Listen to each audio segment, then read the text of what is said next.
Halo, perkenalkan nama saya Bayu Aji Sutarno. Di sini saya akan mempresentasikan tentang capital budgeting.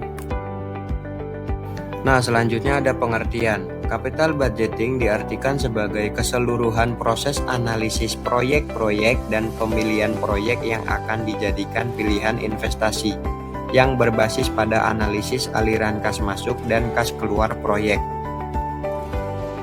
Selanjutnya ada metode penilaian investasi. Nah, metode penilaian investasi ini dibagi menjadi 5. Yang pertama ada metode net present value, yang kedua ada metode internal rate of return, yang ketiga ada metode accounting rate of return, yang keempat ada metode payback period, dan yang kelima ada metode profitability index. Nah, yang pertama ada metode net present value. Nah, metode net present value atau NPV adalah metode yang digunakan dalam analisis investasi untuk menentukan nilai sekarang dari arus kas masa depan yang diharapkan dari suatu proyek atau investasi. Ini adalah contoh metode net present value. Selanjutnya ada metode internal rate of return atau IRR. Nah, ini merupakan tingkat bunga yang menyamakan PV kas masuk dengan PV kas keluar. Mencari IRR dilakukan dengan prosedur coba-coba, trial, dan error. Jadi apabila present value terlalu rendah, maka kita merendahkan IRR-nya. Sebaliknya, apabila PV terlalu tinggi, kita meninggikan IRR-nya.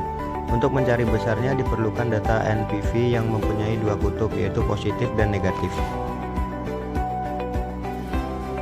Ini ada sebagai contoh metode internal rate of return atau IRR. Selanjutnya ada metode accounting rate of return. Nah, metode ini adalah metode penilaian investasi yang mengukur seberapa besar tingkat keuntungan dari investasi. Metode ini menggunakan dasar laba akuntansi, sehingga angka yang dipergunakan adalah EAT yang dibandingkan dengan rata-rata investasi.